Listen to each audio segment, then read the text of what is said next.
All right, call the meeting to order. Commissioner Gage, will you lead us in the pledge, please?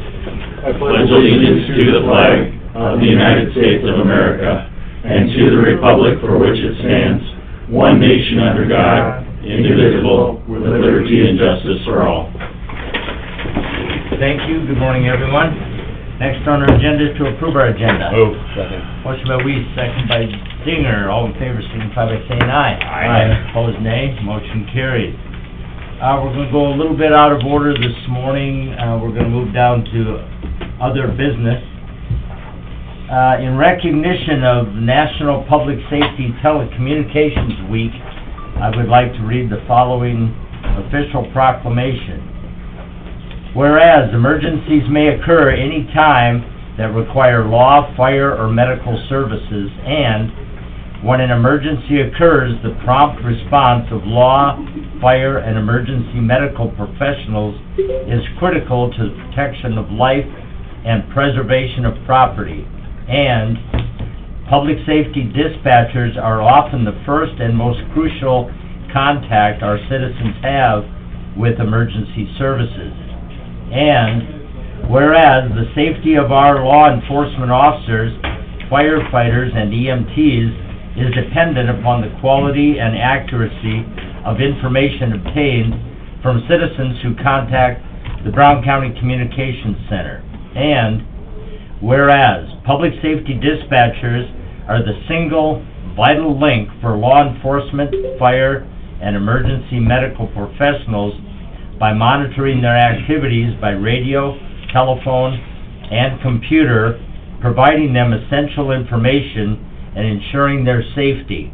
And whereas public safety dispatchers of the Brown County Communications Center have contributed substantially to the apprehension of criminals, suppression of fires, and the treatment of patients in Brown County, South Dakota.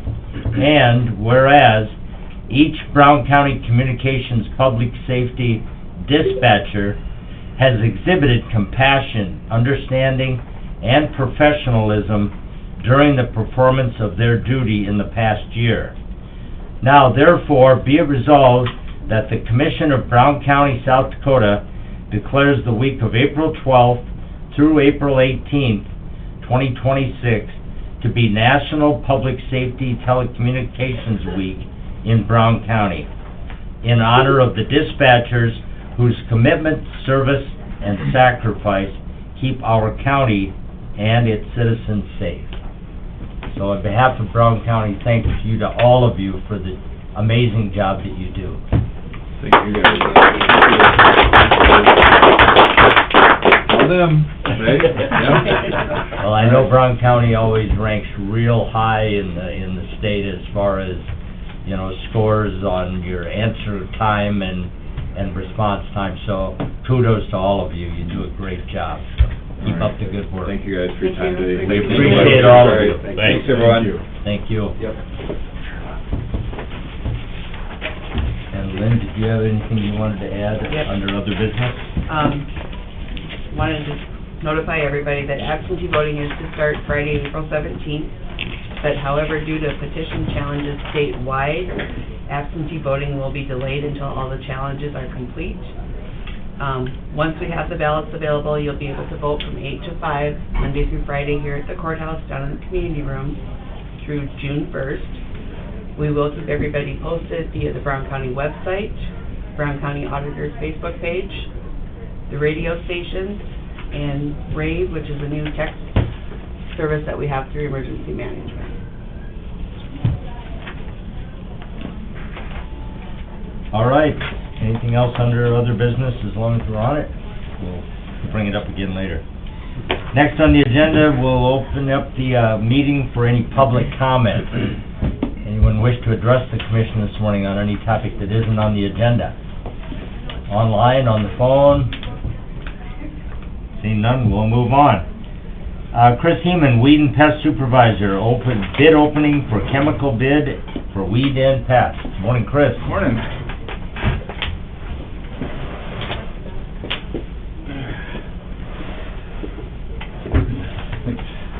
How much it's gonna cost us to control our pests this year. Yeah. And weeds.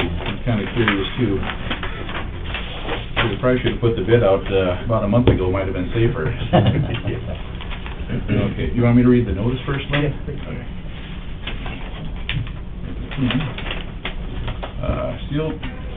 Sealed bids will be received in the chambers of the Brown County Board of Commissioners, Brown County Courthouse Annex at Aberdeen, South Dakota, 57401, until 8:45 a.m. on Tuesday, April 14th, 2026. At said time and place, all bids will be publicly opened, read, and considered for furnishing of chemical for the Brown County Weed and Pest Board for 2026.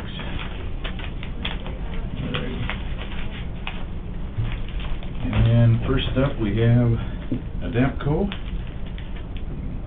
I came prepared this time.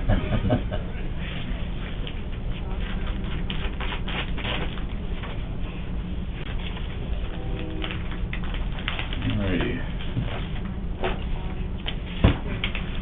So they have, I think they just provide mosquito chemicals, so they put a bid in for BioMist at $44.98 a gallon. Trying to remember what that was compared to last year. I don't think it's too far off. Let's see. Next we have Van Diest. I think this one's actually just regular mail, not the bids. So.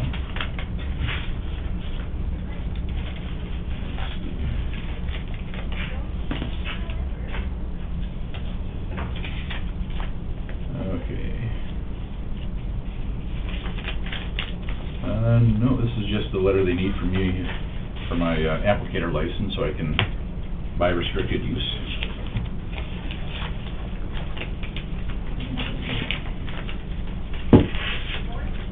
Okay, Van Diest. So they put in for pretty much everything, so I have to go through this here. Looks like, it's all straightened out here, so I don't get all mixed up. So it looks like Adapco does have the lower one for the mosquito chemical, so that's good. And Nutrien, I think they should have pretty much everything.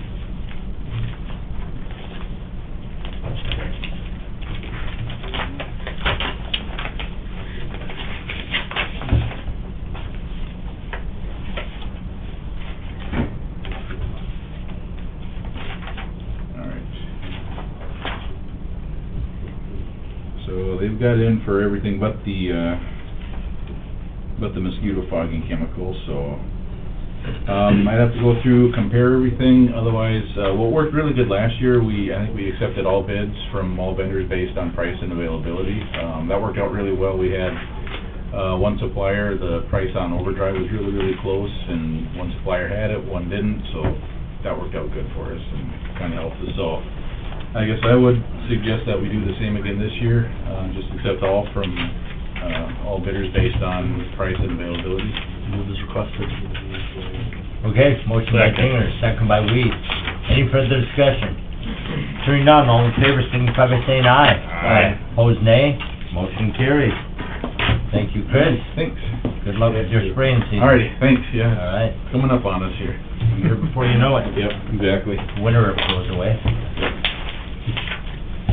All right, next up, Mike Scott, landfill manager, and Leif Redinger, Helms and Associates, with a couple bid openings.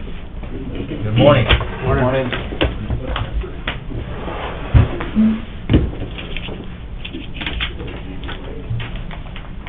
Let's see, we got waste tire cleanup first.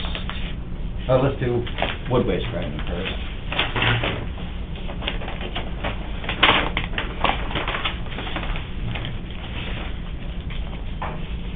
Sealed bids will be received in the chambers of the Brown County Board of Commissioners at the Courthouse Annex, Aberdeen, South Dakota, until the hour of 8:45 Tuesday, April 14th, at said time and place. All bids will be publicly opened, read, considered by the Brown County Board of Commissioners regarding 2026 wood waste grinding for the Brown County landfill. This was Express delivered this morning. The original that was mailed is still out there in cyberspace It's still out somewhere, on a truck. We think. Yeah. It looks like we got mobilization at $3,000, and the grinding bid per hour is $8.75.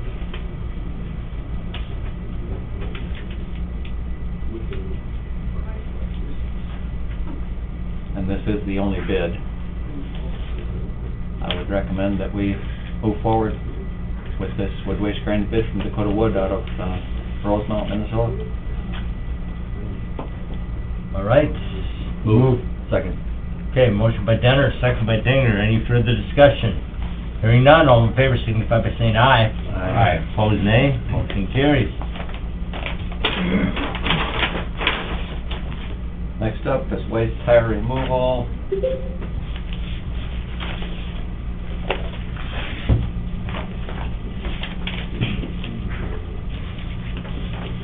On your bid cap sheet, there are some information from past years. Right. Revenue generated, expenses. And that's revenue, just all the That trees. comes to be all the trees and pallets, yep. So obviously, we're a little further ahead on the wood waste than we are the tires. And people still complain that tires are expensive to dump. Yeah.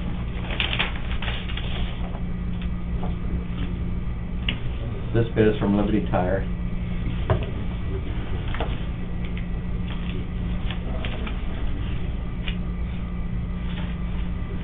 $209.50. $209.50.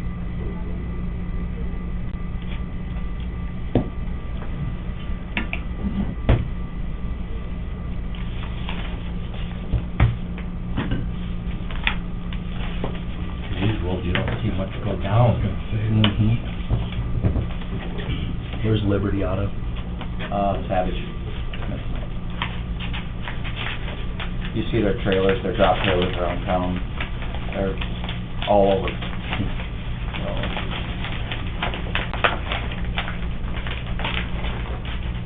Next one is Saber Shred.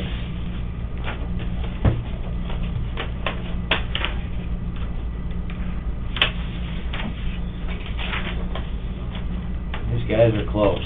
210. 210. Last year they were 50 cents off, and this year the same thing. The other way. The other way, yeah. But are we, We're not the only ones that are bidding. so Saber Shed will bring theirs back and create more revenue for the landfill? That's correct. Last year they brought in $133,000 worth of shredded tires back to our That was facility. our tires, or that was? Nope, that was That's others. what they're And that's not doing. saying that's gonna stop, even if, but, Sure. but Hmm. 50 cents difference.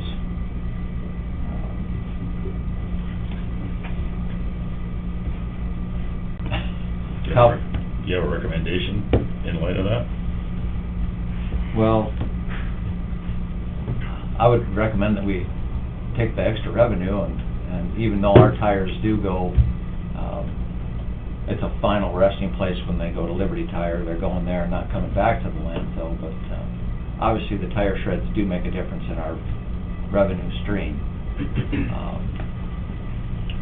Are those beneficial to use for compacting the trash? They are not and things? beneficial.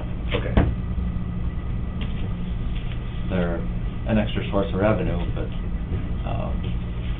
and like I said, you don't know if that's gonna change either way. I guess I don't have a concern either way, it's so close that we've worked with both companies.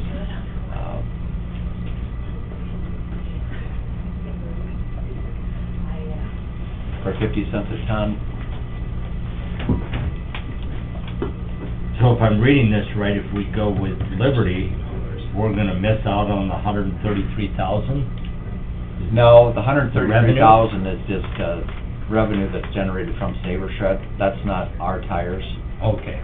That's other tires throughout the state or Okay. other facilities that they, They bring them that for they, disposal, they but bring that them for also, disposal, But correct. some portion of that is I see. ours. Some portion of that is ours, Right. whatever we generate. Right, okay. but it also takes up some of our capacity. Correct. So So it's a revenue stream, but it also takes up capacity that's. Right, because they don't compact, so, I guess I'm gonna recommend that we go with the low bid at $209.50 from Liberty. Move. Motion by Weiss. Second by Gage. Accept the bid from Liberty Tire for their tire shredding. Any further discussion? Hearing none, all in favor signify by saying aye. Aye. Opposed, nay. Motion carries.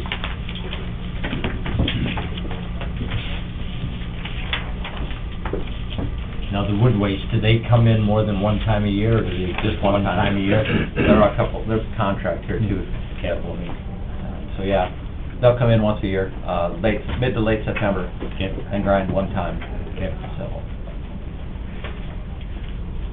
that's it for bids. All right. How's everything going? Oh, yeah, Everything going good out there? everything else is going good. We're still looking for some equipment operators, so we're, I think we might have that position filled now. Oh, good. We'll see. But, otherwise, everything else going all right? Very good. Sorry, I should have asked that. We will have our contractors start to move in equipment this week, to start in self-construction, so. Okay. That'll be ongoing. All right, the third thing under your, segment here is approve and authorize chairman to sign the contract for landfill cell number 4, is that 4 or 5? Should be 5, correct. Construction project. Move. Second. Motion by Weiss, second by Dennert. Any further discussion? Hearing none, all in favor signify by saying aye. Aye. Opposed, nay. Motion carries. We'll get those signed and back to the people. Had a couple trees worth over here. Yeah, still dealing with paper. Oh, yeah. There's no way this will come through email. Nope. Pretty extensive with the permitting process. Just good to know that Leaf read every bit of that. I have. Maybe not yesterday. Yeah, we appreciate it. Ross reviewed it too. Anybody have any questions on self-construction? Like I said, our bids came in, about $1 million less than what we had originally budgeted for, so. Somebody asked me the other day after we accepted the bid, in our current location, how many cells do we have room for, in Well, a this is- perfect world? This is the fifth cell out of 12. We have room for 12 in our current location? Correct. Yeah. Okay. And we're looking at, 70 to 80 years? Yeah, well, it depends on how many tires you take, but. Yeah. But yeah, it's in that range. It depends on waste stream and, Sure. conditions and, a wetter year, we might have to put more material in there that we don't want to, just to maintain, access for the trucks to dump. Right. On a drier year, I can get away with putting less in there. Yep. It seems to me in '08, when I was elected to the commission, we were still on cell 1, if I remember correctly. Correct. That's Yep. correct. Yep. Yeah. So we're up to 5 now, so we... Yeah, it's not the complete life of each cell. Right. So, as it's more, Mike's operations out there, one of his goals is control litter. So when he can stay below grade, it helps with his litter control significantly, right? Sure. We have airspace above the ground elevation that hasn't been utilized except for maybe part of cell 1. So there's capacity above grade that we haven't utilized yet. And as the footprint expands, it allows for more of that. More of that, Right, yeah. as they- Sure. Yep. We'll finish that, we'll close those first 4 cells, Yeah. probably after the 6th one is... After number Oh. 6 will give us room to work up top, Okay. and then we'll start to close off, and that's, part of that has to do with financial assurance and post-closure care, so you guys have to set aside funds for that, and you have to set aside funds to close it, and set aside funds to take care of it after you close it Sure. for 30 years, so as we open up more cells, we gotta put more money into that closure fund. Sure. So at some point, it becomes cost prohibitive, and we want to take some of that money and go start closing some of them, so we can use it. Sure. Very good. But right now is litter control and access and Yeah. until we can maintain and move up top to close those cells off. Okay. And then just as a reminder, we take it kind of for granted and stuff that the landfill operation is an enterprise fund. Right. That is a service that the county manages through Mike and his staff. But it is intended to be essentially self-sustaining when it comes to the financial responsibility of it. And it's a very big responsibility to provide as a service to the region, county and the region for that, because stuff gets generated and something's got to be done responsibly for it. And I've said it before, and I'll say it every time there's an opportunity. You and your staff do a phenomenal job of making sure that it's a safe and well-run operation out there, in addition to the outreach that you do for community education with that, and the things that we do with the residential cleanup with that provides, I think, a great service to the community and the region, and we're to be commended for that. Thank you. Yeah, I agree. All right, that's all under, the landfill, so, thank you very much, gentlemen. Thank you. Thank you. Keep up the good Good work. Thank you. Yeah. All right, next up, Scott Bader, Planning and Zoning, discussion of Planning and Zoning Office. Have a good day. Thanks, guys.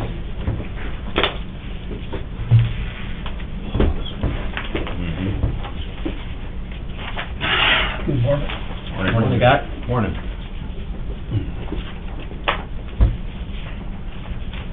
Handed out a couple different things for you guys for reference. So,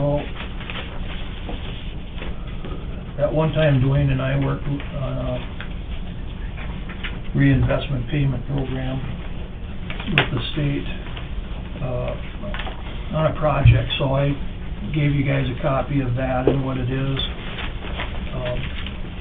because I'll reference it here, but basically on our ordinance for zoning, chapter 402 for jurisdictional area, we're gonna have Warner giving up their 1.5 mile joint jurisdictional area. They're redoing their ordinances and stuff, and through discussions with NECOG, there isn't hardly any permitting in that area, and a lot of things that they had for discussions to change ordinances and things like that, they decided to give up that joint area. I got to looking at our paragraph 40201 for the jurisdictional area, and based on that state program and talking with NECOG, realistically our paragraph should say, instead of excluding the areas of joint jurisdiction, it should be including. I don't know what the discussion was or the agreements were 30-some years ago, but all these years, the communities have taken care of the joint jurisdictional area as far as the zoning, the plats, the permitting, and so forth. And it's my understanding, because of that program, reinvestment program, that the county is actually supposed to be the one doing the permitting and so forth. Their times could have changed over 30-some years, you know, and I don't know what the reasoning was or the agreement back then. I could not find any paperwork in our files, but all the communities were the same and did it the same. But I'd like to change that, and that's the reason for the discussion. I'd like to change that and have the county overseeing the joint jurisdictional area and permitting that area. But we would still have the communities that have a joint jurisdictional area participate. The other thing that goes along with that is we should have a joint ordinance between the two parties, between county planning and zoning and, let's say, Frederick. We have a half-mile joint jurisdictional area with Frederick. We have a 1 mile with Hecla, 1 mile with Groton, and then Warner was 1.5, and Westport had 0, and Verdon had 0, as far as the incorporated cities. And Claremont, Columbia, and Stratford, and Verdon, we took care of inside city limits, so there was actually no joint jurisdictional area outside city limits. I have to go through with the planning commission and submit that to, actually make an ordinance change to satisfy the, situation with Warner, and then change that text in here in the ordinance. And I thought I'd get your guys' opinion on what your thoughts are, as far as like, Brown County Planning and Zoning, doing like the state, said we should be doing. Or leave it the way it is and continue that way. Define the state said we should be doing it that way. I mean, is there state law or statute that dictates, because I know it's been practiced for as long as I've been here, Yeah. that wherever there's joint jurisdiction, it's usually the municipality that does it, but that doesn't necessarily mean it's right. Or if there is, you know, previous to that or since then, there's been any direction. Ross, if you get a second? Sure. If you please. I know that there's some resolutions from a long time ago that we would handle planning and zoning for some of these smaller towns. Right. The statute says that it needs to be by agreement. I haven't seen anything that the county ever agreed to this. The question is enforcement. There's a cost to that. Right. So if we want to take some time and look deeper into it, I'd be willing to help you guys out. I was just curious, you know, it's catching you short here. I meant to call you, I thought about it last night.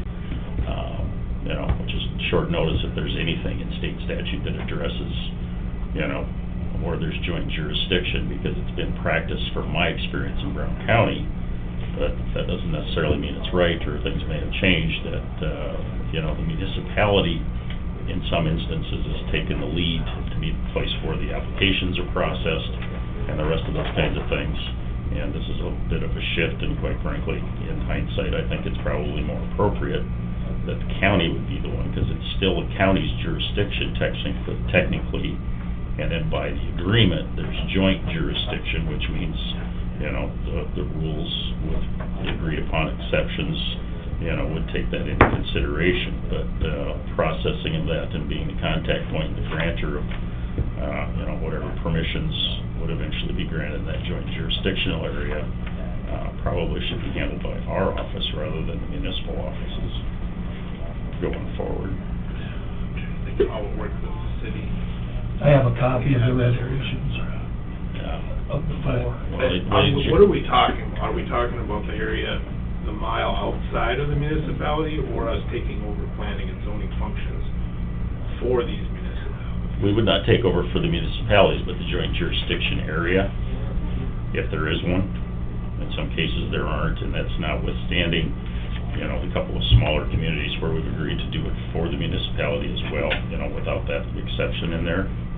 But for where there is a mile, mile and a half, 2 miles, 3 miles, whatever it is, it's been common practice, you know, over the 30 years I've been around, that, you know, and you brought up Aberdeen as an example, and not to drag that in there, but, you know, from practice, I believe Aberdeen was the one who was doing most of that permitting and processing within that jurisdiction when it was in force.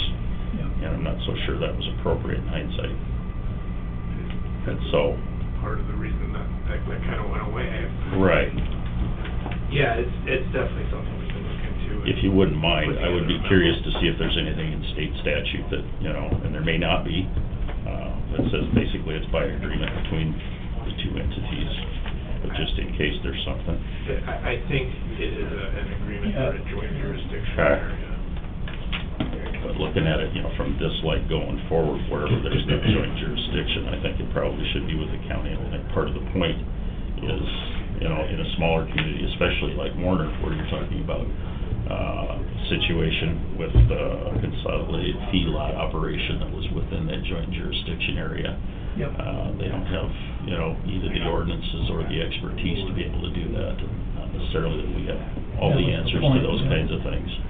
But we should probably be the lead entity by agreement to process those going forward. It sounds like there's just areas we need some updating so that we're doing it the way, so on paper, we're doing it the way we're already doing it. By For whatever having that agreement was thirty-some Right. years ago between the Right. municipalities. Because the Claremont, Columbia, Verdon, and Stratford already asked us to be, oversee that. And we have 4 resolutions for each, Right. for them. Yep. So we just need updated resolutions, it sounds like, from Warner and Groton and Frederick, at the very least, so that by practice, we're doing what we should be doing.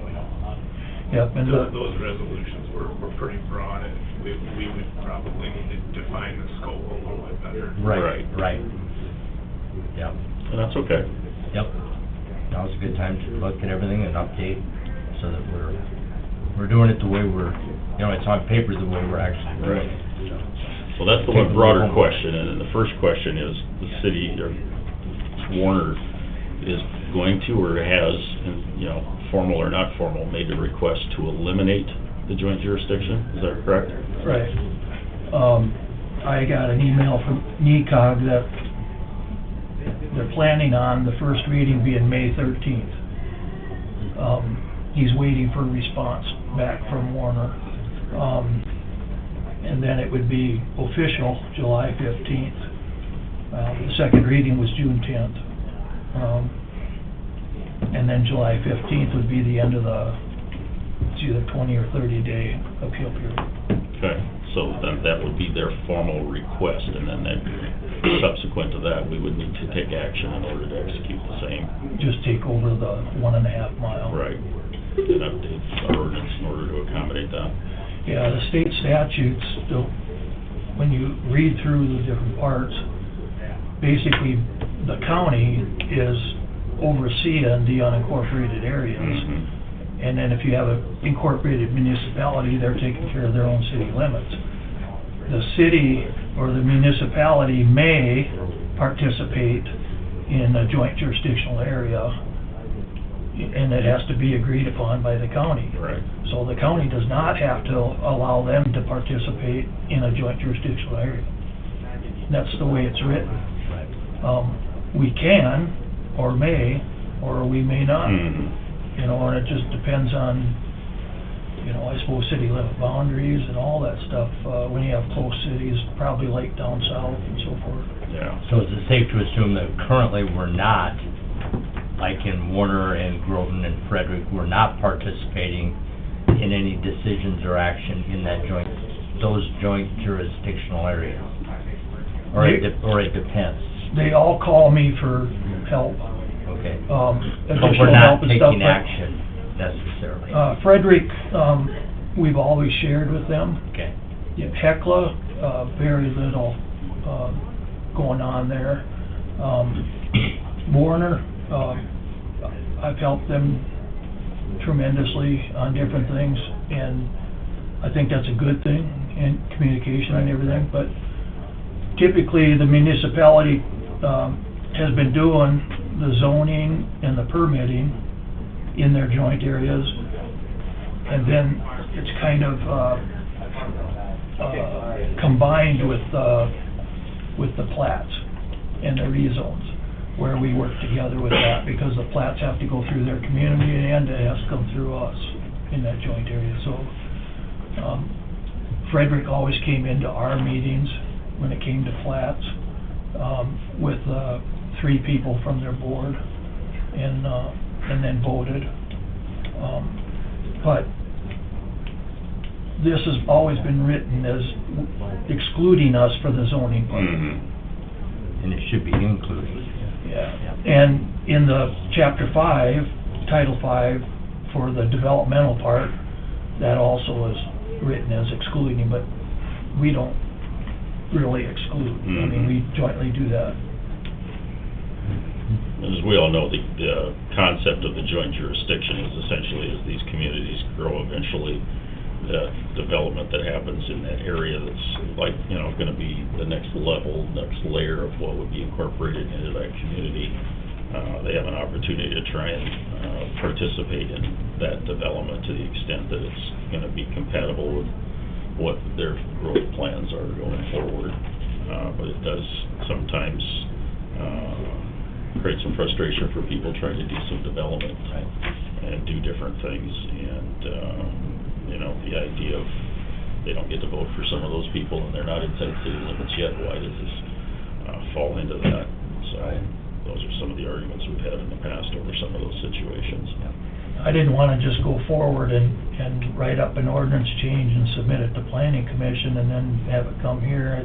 I thought I'd get some input if you guys had some, or, I mean, I don't know what the reason was, other than It seemed like the right thing to do at the time. they could, well, I mean, you know, they would have been using their ordinances Right. and issuing the permits and stuff. And it worked relatively well. It's not I to say it think- was a bad thing. I think it worked at the time, but based on what we kinda went through on that other program, I think it's probably time that we switch it to what it should be. That's my opinion. Had we issued that permit, we would have been eligible for the reinvestment payment program that Yep. we were disqualified for, or from, because it was issued by Warner instead of the county. Yep. And that would have been a significant, Does that go to the entity, or does it go back to the developer? The municipalities were not eligible right, for that tax refund like the county is, right, so the state kept it. yeah. Had we issued the permit, we would have gotten those dollars back. Yep. So, no, I think it's just time to update things and get everything current and more in line with what the actual practice that we wanna see, and that'll mean a little homework on your part, and include Ross, I'm sure, with the legal side of it, but no, I think that's a good idea to get things updated and change the verbiage to the extent that we need to, and that'll be the way we do the day-to-day operations going forward. Yeah, when I come across the resolutions for us to take care of them for municipalities, I sent a copy up here, in case they didn't have it in file or whatever, and maybe, the auditor can look to see what the agreement was many years ago, or we can just skip it, you know, but I couldn't find anything. So, I'll just work on the changes and just go forward that way. And we can look for them to be on the agenda at some point in the near future. Yep. I think it's a good discussion. Yep. Yeah, and we don't need to do an emergency, We don't need any action ordinance today. change but, like we did with the city. We don't have that many permits like Warner and Frederick and stuff outside city limits, so I think our dates aren't gonna align. When I got this information from Eric, it was the week after our deadline, so we have to go, you know, a month later than what they're doing. Sure. So, not a big deal. Right, I don't think, anyway, right. so. All right, very Okay. good. Well, It makes thank you sense. for bringing it to our That's awesome. attention. Yep. Okay. All right, Thank you. thank you. Keep us in the loop here. All right, next up, Rachel Kipley, Fair Manager, with 2 or 3 items. Morning, Rachel. Good morning, how are you guys? Good, and you? Morning. Good. Couple things, first thing is appointment of our 2026 junior school board members. I did get another application over the weekend, so I may be coming with an addendum for that, but, I think they were in your packet. Who we have this year is Isabel Helm, this will be her second year. She is from, Aberdeen Christian. We got Jack Holmes, third year, Frederick. Titus Kipley, fourth year, Frederick. Paisley Mitchell, second year, Groton High School. Peyton Mitchell, fourth year, Groton High School. Gentry Piggers, third year, Groton High School. Sophia Fikert, Ron Colley, this will be her first year. And Olivia Markison, Warner High School, first year. And sometimes you guys like that, yeah. Aberdeen Central needs to get on board. I know, right? Know anybody there? We do try to put flyers and information in all the schools, because it's really neat if we can get one from every high school in Yeah. Brown County. So I thought we did pretty good this year, but yeah, so I would ask your approval for those folks. We have kids for. Motion by Weiss, Second. Outside second by Brown Dennert. County. Well, kudos to those, youth to take the initiative to get involved in future Fair Board members, so that's good. Growing our own. You bet. Good. All in favor signify by saying aye. Aye. Opposed, nay. Motion carries. Second item is, offer a resignation to you from Nicole Hacker, and that was also in your packet, time commitment and different things. Need action to We acknowledge do and need, move. motion by Weiss. Second. Yeah, I can't second my own. I can try. Motion and second by Weiss. He's excited. Just trying to move it along. Moving along here, yeah. Motion by Weiss, second by Gage to approve the resignation. All in Come favor on, try and signify keep by it here. saying aye. Aye. Opposed, nay. Motion carries. Next item is the Fairs.com contract. If you saw that in the packet, we're trying something a little new, been working with Patty in the treasurer's office. So, before I got in the position I'm currently in, all we would ever accept is checks and cash for people. This is all non-fair week camping. Well, we started kind of trying to vamp up our program a little bit. You guys approved the camping host last summer, which we're going to do again. So, Ben and Heidi Johnson are the same camping hosts from last year. They go around and they kind of distribute the envelopes and then people drop off. But there are those folks that are all debit credit card. And so Friday afternoons get a little crazy in the office because nobody else can take credit cards, and then we have to pull up the IntelliPay website. We have to physically type in the 16-digit credit card. So it probably takes 5 to 7 minutes to get them registered, take the credit card payment, then text Doreen over or email her to let her know what the payment was for. In order to kind of streamline that and hopefully not spend as much time checking in our credit card campers for the weekend, we would like to give this a shot. Patty is in support of it. What we would do is basically put QR codes on the camping signs out there. You can get on there, you enter which spot that you're in. It's going to be very primitive. I mean, we could get with this company as good as like each site, but because we're first come, first serve, that makes it tricky. Because if I'm at home and I want to reserve it, somebody else in the meantime might already pulled in and I don't know. So what we want to do is just keep it simple. You pull in, you scan the QR code, you pay with your credit card, and then Heidi will know when you come around and she hands the envelope, hey, I already paid online, because we'll have it's like an Excel database, but a listing of who's already paid online that we can all see. I think it'll save us time, I think it'll be more efficient, and I think we're meeting the customer where they're at. Good plan. The way most people do business these days anyway, so. Less cash these Yep. days, so. If Yep. you would authorize signature on that, we'll give it a shot. Move. Motion by Weiss. Second. Second by Dennert. Any further discussion? Hearing none, all in favor signify by saying aye. Aye. Opposed, nay. Motion carries. And then just the general department update, we had our Hall of Fame banquet that was sponsored by the Fair Foundation on Saturday. We were lucky to have Senator Northrup there. That was great that you guys swung in, and I know you're big Fair fans and supporters, so we appreciate that. And we had about, I would say, 260 people there, so a lot of great memories, a lot of stories. One of the folks that was inducted was Hillel Concessions, who has been doing concessions with us since the mid-'80s. Richard has been there since then, and that's the father of the family, and now Nick, his son, is taking it over, but had some really great stories to share with us. And then they also did a silent auction raffle, some different games and stuff like that, so I think they made a nice chunk of change to help with the fairgrounds too, so that was really cool. This weekend, we're bringing in dirt today. We got the campers all out of the barns. Bull-A-Rama is Friday and Saturday, so we'll be doing the 4-H is doing the concession stand for that, and the fairgrounds is working through the foundation to do the alcohol license again. All of the proceeds from the foundation and the 4-H have been delegated to go to the new 4-H complex or community building, so that'll be great. The foundation was also very generous and ordered us a new set of aluminum bleachers. Cost about between I think it was like $11,400. They should be here May 1st. I don't know if you're familiar with some of the bleachers that are out there, getting pretty rough. And sometimes during Fair Week we have to borrow or exchange tickets for bleachers, but never enough seating, I would say. One of the other things that the Fair Board approved as Drew and Dwayne, I'm sure already aware, and maybe they already shared it with you guys, we were able to get into a contract with the Aberdeen Abate. They own the stage over at Pierpont. We would like to bring that stage to the west side of the clubhouse so that entertainment and music can be outside instead of inside all the time. They originally wanted $15,000 for it to be moved. We were able to negotiate it down to $49.99, so I don't need your permission. No. And they didn't tell us, 'cause Yeah, they don't tell us that's anything. right. And then also, we, in the contract, Was that actually the number you settled on? we did. Yep. Okay, good. Is it that's been delivered and everything? Yeah.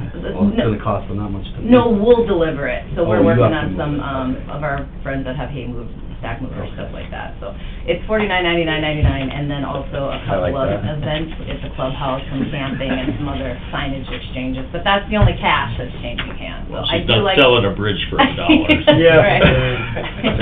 I do like. It did pique the curiosity of the auditor. Looking at that number. As far as I know, we're all kosher. How many easy payments of $49? Yeah, that's right, over how many years? Yeah. Cumulative.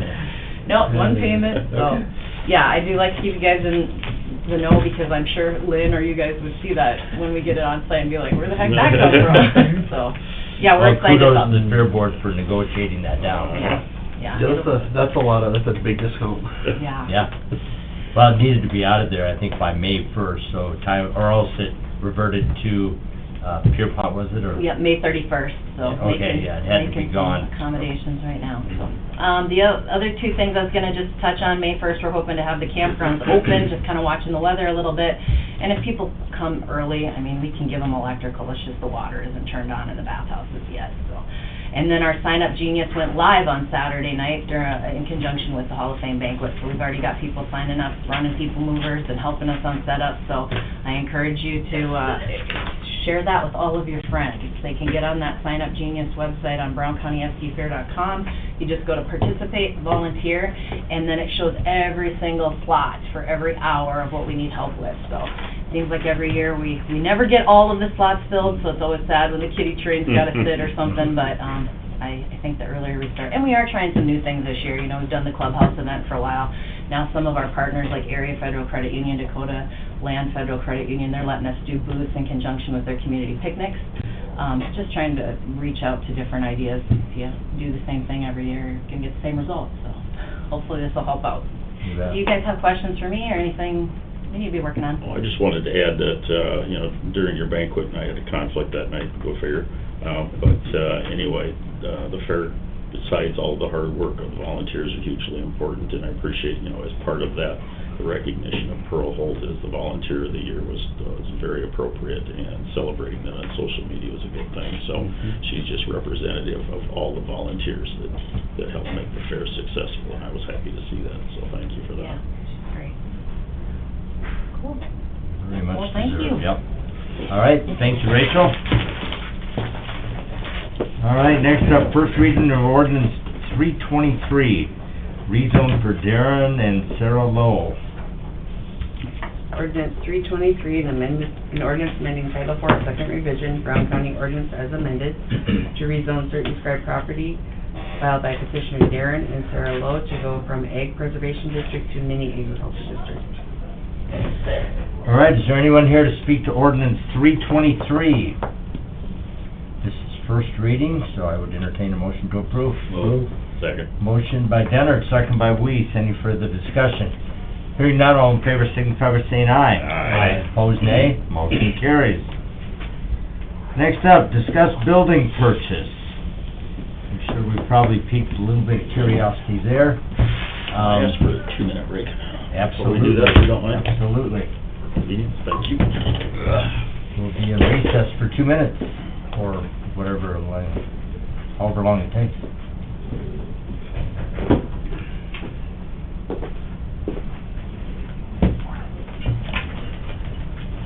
Fly last night? No? You know, you could have got, but,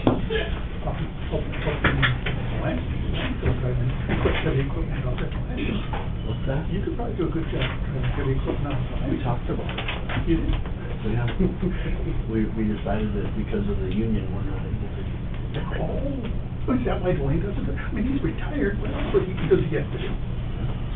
What are you signing me up for? We're discussion here. There's an emu on the loose in Aberdeen. Email? Public service announcement. Yeah, I forgot him. It showed up here, but now I can't find it again. Yeah, an emu is on the loose in Aberdeen. I bet I know which one it is. I think Mayor Schoeneman posted it. I know someone with an emu. Where in the heck did it go? Really? Yep. There's some out at Wiley. I think there's some over by Roscoe. with some- Well, he ran a long ways to get to Aberdeen. Yeah, that would be. But anyway, yeah, Retired a bunch of kids. so, more to come, Well, we know deers love to come through this town, that's for sure. yeah.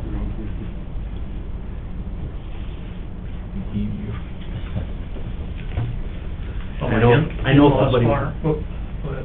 Hush, I know somebody with an emu, his name is Kevin, Oh, yeah, so if it's Kevin, Kevin the email? maybe they can coax it in by his name if that's him. I don't know many emus.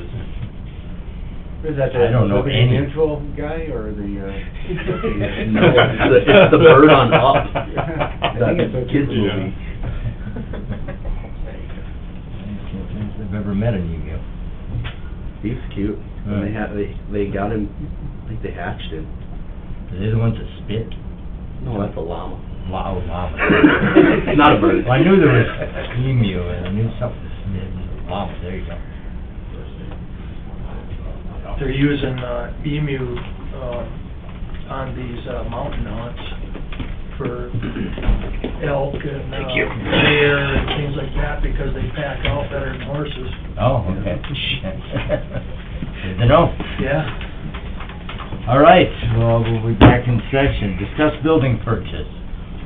It's no secret that we've been facing overcrowding at the Brown County Jail for quite some time. Have explored more than one option to try and remedy that. We had the opportunity, we were approached with the opportunity to look at a building here in town that we felt may be a good fit for a jail expansion project. With that, I guess I'll turn it over to Sheriff Lumsman to kind of explain the details and kind of where we're at, unless any of the commissioner wants to jump in before Dave gives us a recap. Go ahead, Dave. Obviously, we've been looking, just like you said, and the options have been very limited. This building is suitable. We've obviously talked to a engineer and an architect, and I believe that if we buy this building, that we can increase the number, maybe is up to 70 beds. And I don't know if you want to go into the whole vision or just what this building will do. I guess that's up to you, Dwayne. Maybe just kind of a broad overview of what we hope to achieve with the purchase of this building. As you said, we're overcrowded. We're at the point of needing more help, and this building would do that. This would get us to a point that will bring us down a lot of years. It does kick the can down the road, but I think no matter what we do, that will happen. But this kicks it down quite a long ways. And that's what will help this community, help us with our costs, and hopefully, at the onset, there might even be some extra beds to rent out that might help us out with the federal building being right here and the federal courthouse being here to help pay for some of that. This building is a good location. It will serve our needs very well. And as you mentioned, this has been in the works for a very long time, and this is really the only building that makes sense right now. You got questions? I mean, I can go into more detail, but I don't know how far you want to go. I guess I would open up, any other commissioners want to comment? The goal obviously is to get more beds, because we currently have around 48, I believe, give or take. And then even a bigger problem is the limited availability of JDC space, and not only in South Dakota, but the surrounding states. Correct me if I'm wrong, Sheriff, but, we are contacted almost daily to see if we have any additional JDC space, because everybody's looking for places. A lot of the jails in our area don't include or don't have JD spaces for JDC occupancy. Correct. And so, by doing the reconfiguring that we hope to do, we should be able to significantly increase the availability of JDC beds, and JDC revenue is considerably more than per night for adult inmates, so there's the opportunity to realize a fairly significant increase in additional revenue from housing out of state or out of county and out of state JDC. Right. And with that, the configuration that we're currently looking at would streamline the JDC too, so we're talking a little more safety for the kids and also for our staff, a little more streamlined, plus bringing the extra beds here when needed and to be able to separate the kids as needed. The police department and the sheriff's office wouldn't have to maybe combine two kids that we're not sure how they're going to get along. We could separate those under this plan. So the big scheme of this plan, it will not only be safer for all our staff, which is a huge goal for us, but also for those that are coming in a crisis, and they may be mental crisis, might be drug-induced, alcohol-induced, or whatever. Right now, we've been full in our holding cells, and to be able to expand that ability to keep them by themselves while they're going through crisis, and we can deal with that, is a huge deal for, not only for our citizens that may have made some mistakes and need that extra time and comfort to do what we need to do, but also for the citizens to be able to have the extra beds, not only for the revenue, but also for the safety. So this covers all of those bases. Geographically, it's located in a very advantageous place where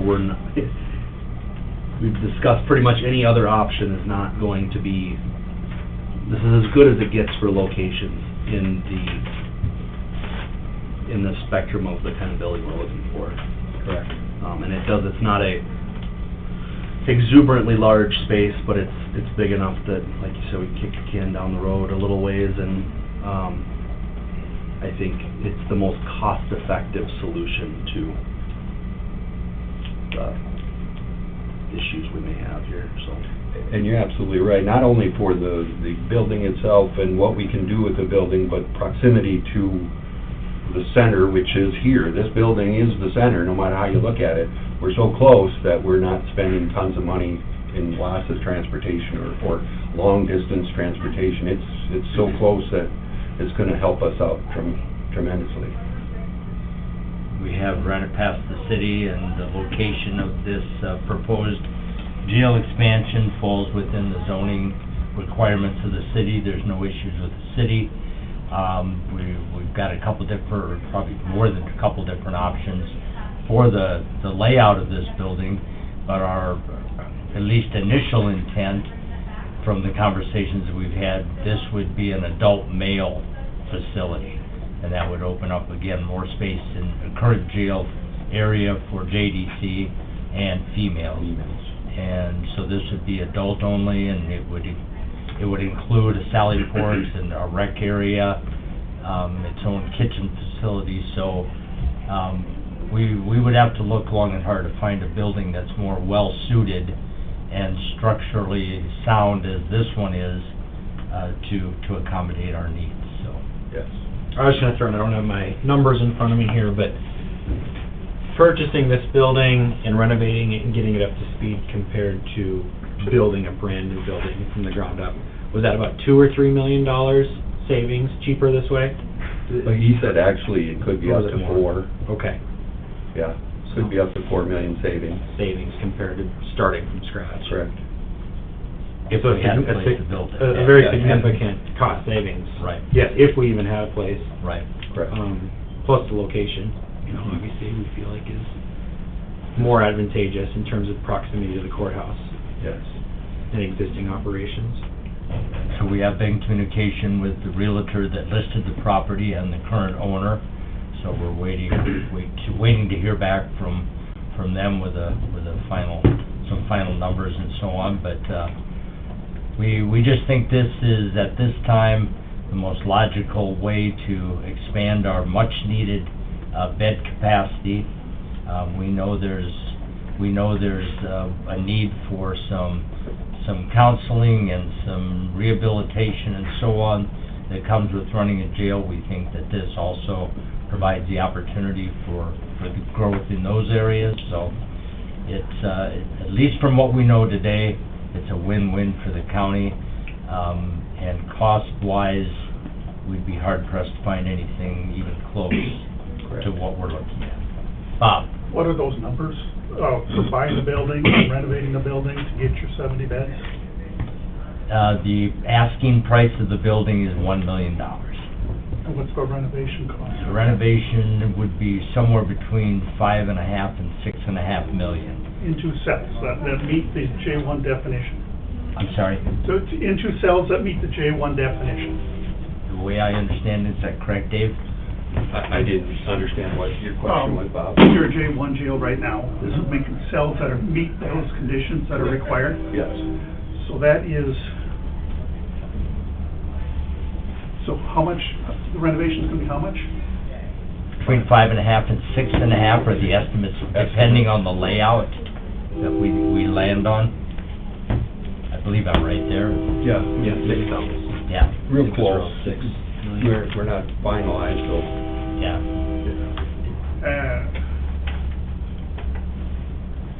So if you round off to $7 million, I think that would include the purchase price plus the renovation. So you're looking at $100,000 per cell. You believe that you can do that per bed? You can do it for $100,000 a bed? This is the estimate from the architect. Okay. I hear that the jail's always full, okay? But full of what? Brown County taxpayers' responsibility is to the people who've been charged detaining people who are charged in Brown County. How many of those beds are you renting out right now, if you're full? There are certain circumstances where, say for example, Edmonds County has an emergency of some sort, we will try to accommodate them if we can, but right now, the last, quite a while, we have not been able to do that. According to the 2024 Sheriff's Management Study, you took in $337,000 by renting out jail spaces in 2024. You haven't been able to rent anything out since 2024?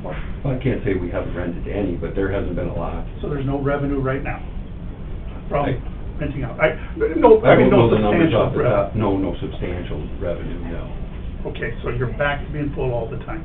Right now, yes.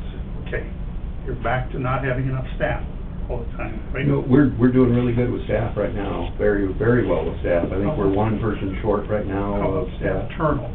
Turnover has finally slowed down considerably, so we're doing really good there with that. And you're gonna be able to find enough staff to fill another 70-bed jail. What do you anticipate needing for staff for 70 beds? The staff, we talked about, the actual increase of staff is fairly small, mostly because of the layout, we have more staff than a lot because of the 3 levels. You have a lot more staff than a lot. Once we put it on one layer, instead of having to go upstairs two steps, then we can actually utilize most of our staff right now. JDC, if we get more people, we will have to add a couple, because we have to stay at a certain national ratio, which is right at that 6-to-1 ish area. Adults, we can go a lot higher than that. Kitchen staff, we would probably have to increase, but actual CO is very few. Just because of layouts. The way our conditions are right now, it's if you have an emergency and you're in the booking, you gotta go 2 flights of steps to get to somebody. You have to have extra people to do that. If they're all on one level, you don't. I understand. I understand that the renovation make it 3 levels was kind of a big waste of money. That happened, what's that, 10 years ago? That you moved it to 3 levels? I don't know. Timeline, I don't remember. Lack of foresight at that point. And I think 3 years ago, you went into buying a building and lack of foresight, no plan. I'd like to see a plan before a building's bought or something's going on. I've been interested in this. There's no doubt that I haven't been interested in this, yet I haven't heard anything. It's been a complete secret. that you guys have been looking at another building or have a plan together. I'd like to see a plan. Are we not now Mr. waiting Chairman, for money? yes, this is not an open forum. Okay. We're having a presentation from the sheriff's office here, and I will take exception. There was a plan.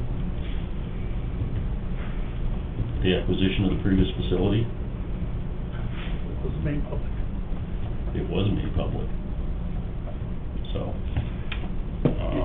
I would appreciate if we have the presentation from the sheriff and any questions or comments come through the chair. I do have one more comment, that thank you for bringing that, it brought to my memory here.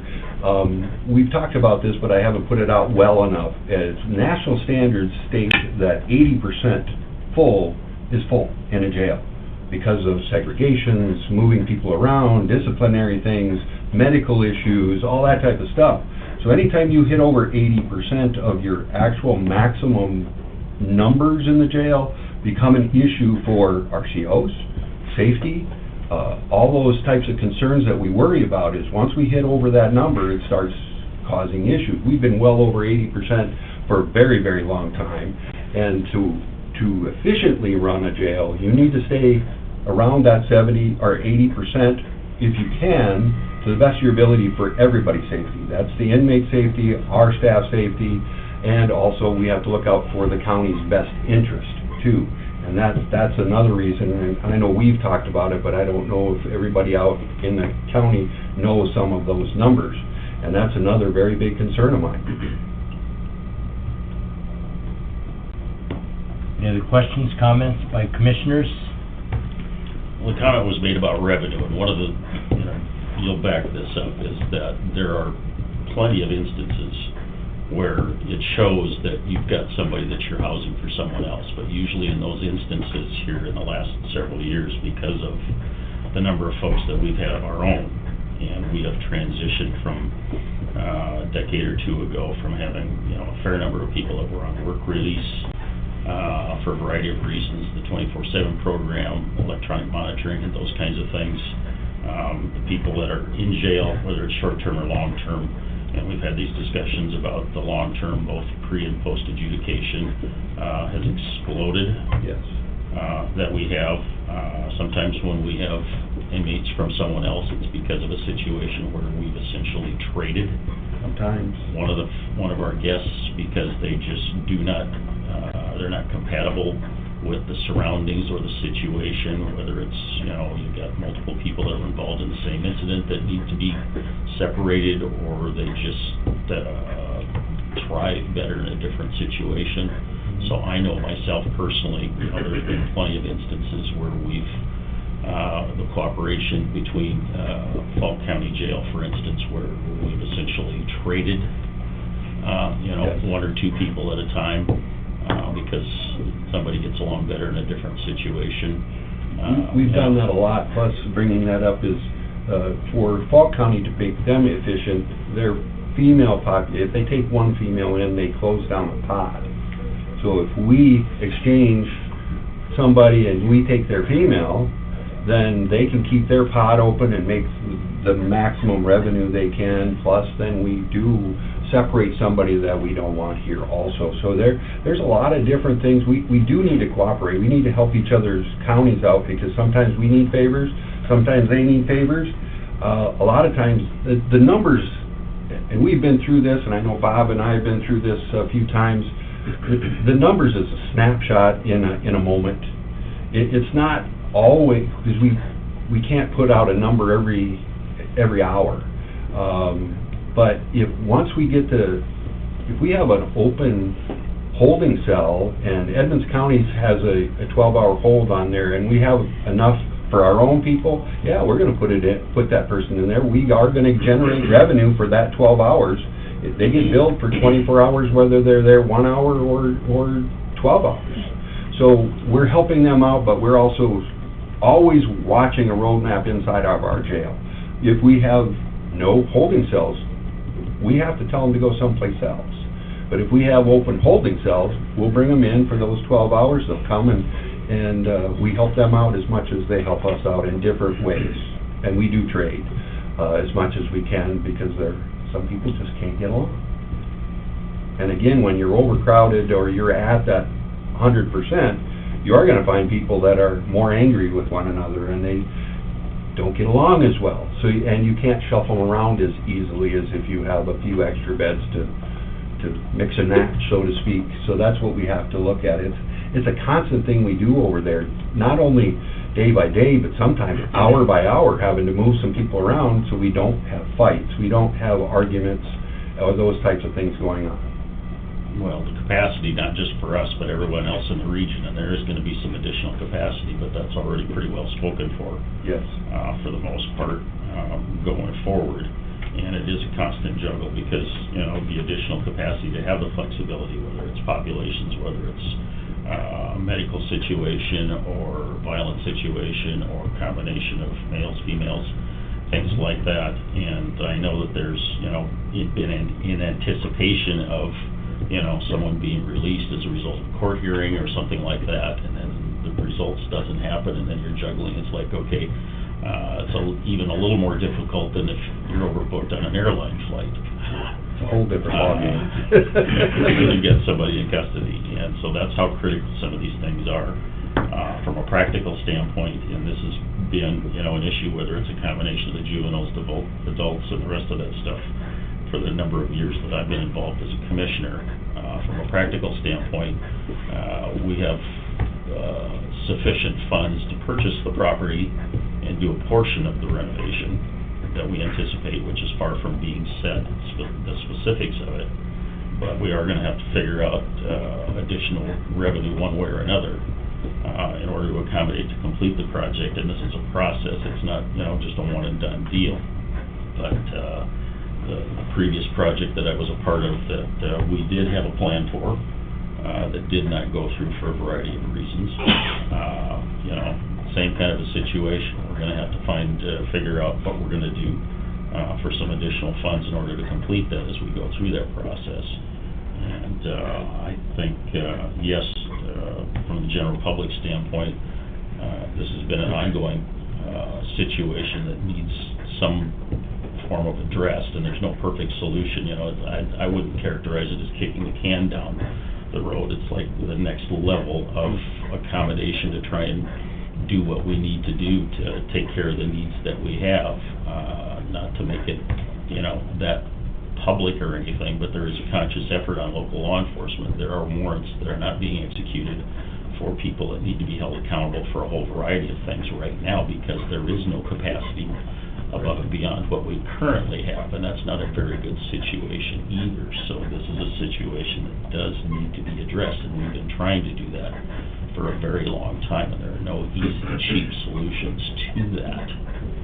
But we need to keep our eyes wide open about moving forward with that. And I appreciate your indulgence in allowing me to talk on that. This is a much smaller, more reasonable, safer bite than the last project was, I believe.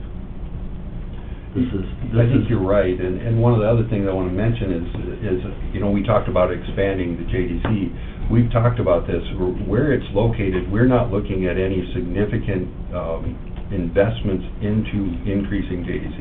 This is mostly open the doors and we can hold kids. I'm not saying there won't be a minimal amount of things we have to change, but really no major construction costs to get those kids going. So it is really that one project that we're looking at that's going to cost the biggest significant amount of money, but over the whole big plan, that's where the money's going, not the investment for the juveniles.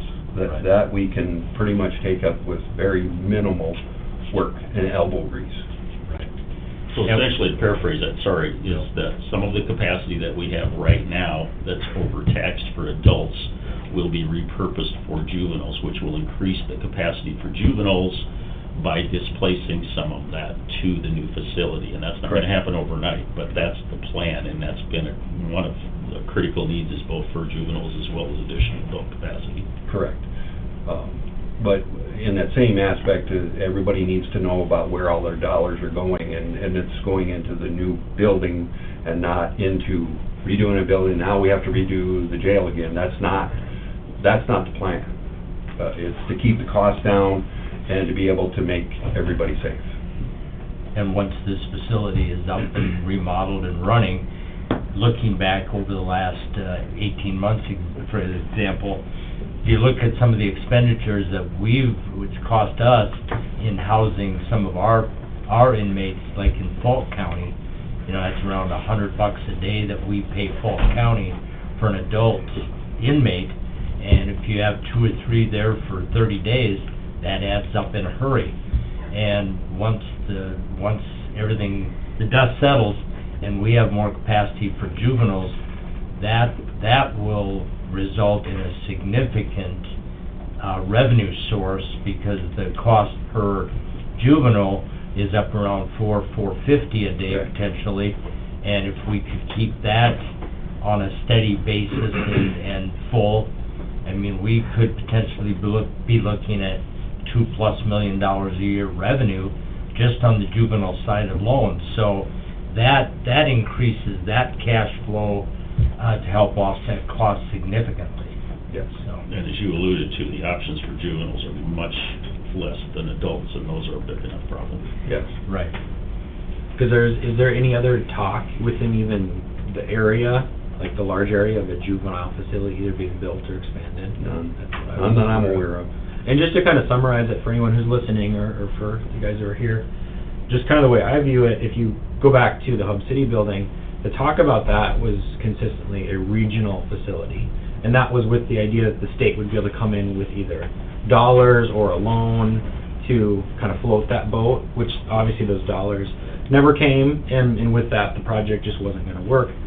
This facility, I don't view the same way as that one. This is more of a facility that we said could be up to 70 beds that would be, it's certainly not a permanent fix, but I view it as a moderate to long-term fix that would address the needs of this county in this area.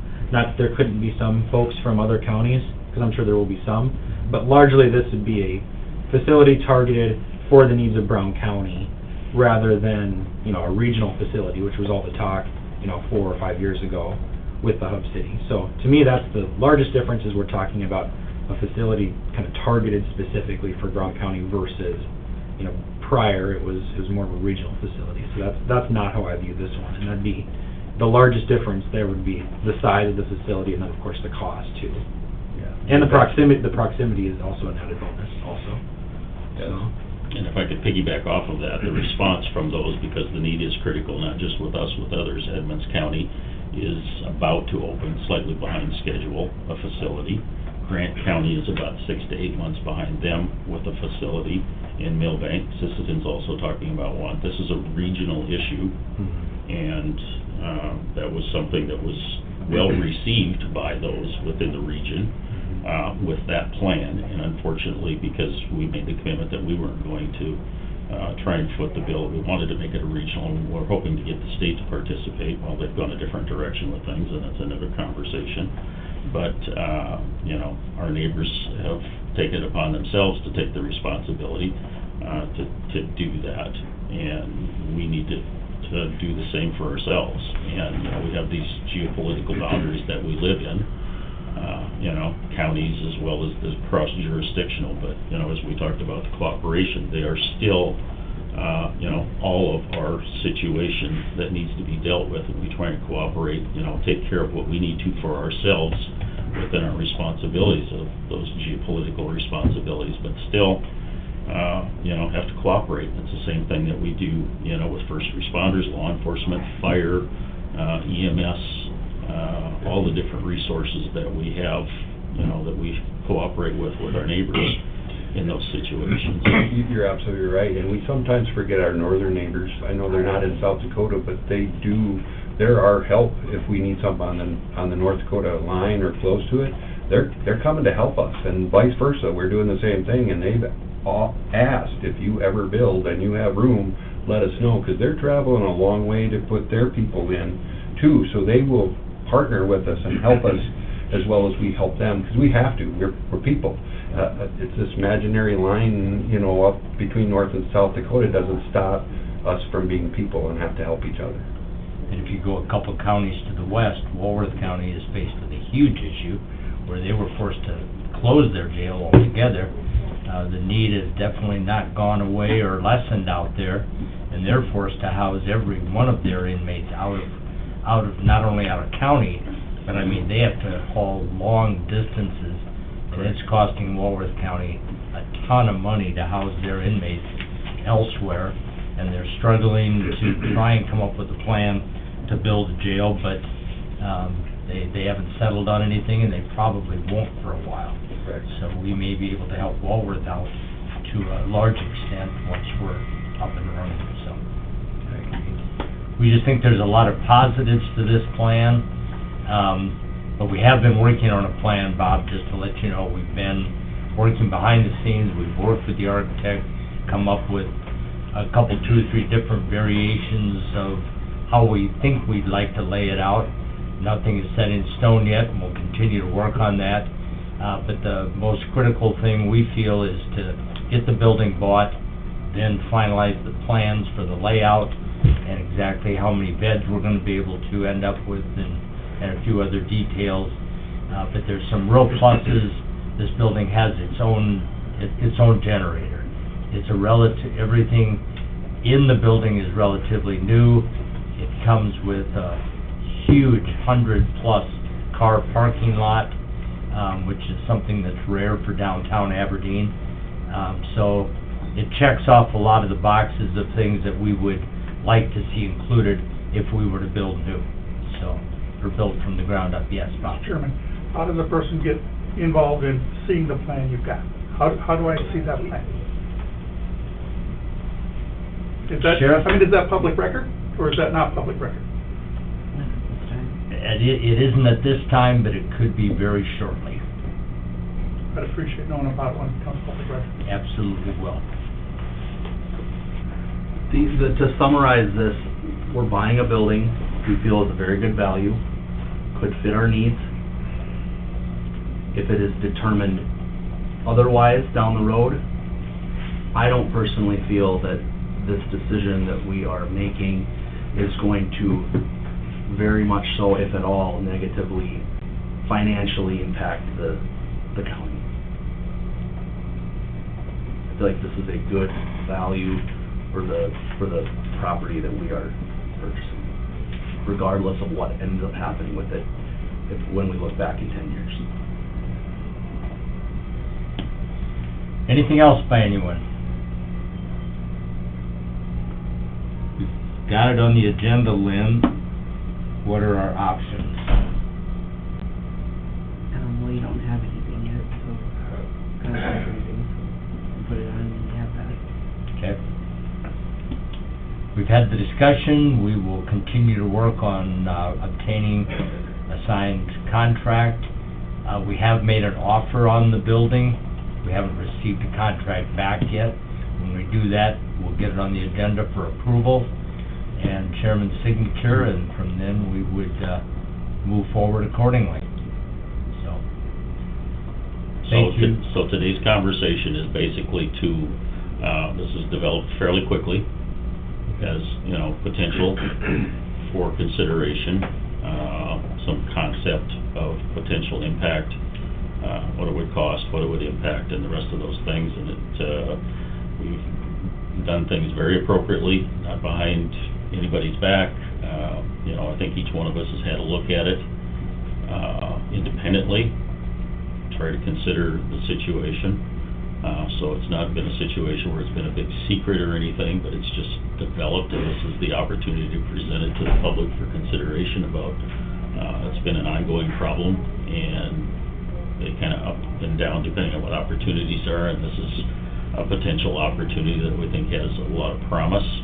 It comes with some complications and will take a lot of work, and it'll evolve as we go along. But I think we have a fairly good consensus that it's something worth very serious consideration, and I appreciate your comments that, acquisition of the building, because it is offered for anyone who's interested in it, and it's not a bad investment either way, regardless of where we go with it. No, I don't think so. But if it's a situation where, okay, we missed it, and we probably could or should have taken advantage of it, and so we're not taking action today, but we're presenting where we're at, with the process and the consideration going forward, and will likely consider taking action on it sometime in the very near future to move the process along. And so we're exposing that to the people that it impacts. And quite frankly, the situation and the responsibilities that we have for the folks that we're charged with, that are winding up in our care for a long or short period of time, is a serious responsibility I think we all take very seriously, and that's why we're here. My hope and my goal would be that we would receive a signed contract back in the next few days, where we could put it on next Tuesday's agenda, if it all works out, and take action at that time. And at that point, we would be able to disclose the location and give the public more details, so. Anything else on the purchase of the building discussion? Any questions? Seeing none, thank you, Dave. Appreciate you coming over. You bet, thank you, appreciate it. We will move on. Consent calendar, Lynn. Approval of the general meeting minutes of April 7th. Move. Motion by Weiss. Second. Second by Dinger. All in favor, signify by saying aye. Aye. Opposed, nay. Motion carries. Claims. Move. Second. Motion by Dennert, second by Weiss. All in favor, signify by saying aye. Aye. Opposed, nay. Motion carries. HR report. Move. Second. Motion by Dinger, second by Weiss. All in favor, signify by saying aye. Aye. Opposed, nay. Motion carries. Auditor's report of accounts for February. Move. Second. Motion by Gage, second by Dennert. All in favor, signify by saying aye. Aye. Opposed, nay. Motion carries. Lease agreement. Move. Second. Motion by Dennert, second by Weiss. All in favor, signify by saying aye. Aye. Opposed, nay. Motion carries. Travel request. Move. Motion by Weiss, Second. second by Gage. All in favor, signify by saying aye. Aye. Opposed, nay. Motion carries. Operating transfers. Move. Second. Motion by Weiss, second by Dennert. All in favor, signify by saying aye. Aye. Opposed, nay. Motion carries. All right, again, is there any other business to come before the Brown County Commission? We've had a request to go into executive session for personnel. Anything legal, Ross? Move. Motion by Weiss, second by Dennert. All in favor, signify by saying aye. Aye. Opposed, nay. Motion carried. We are in exec. All right, we're back in session, out of exec with no action as a result. Is there anything else to come before the Brown County Commission this morning? Motion to adjourn. Second. The motion by Dennert, second by Weiss to adjourn. All in favor, signify by saying aye. Aye. Opposed, nay. Motion carries. We are adjourned.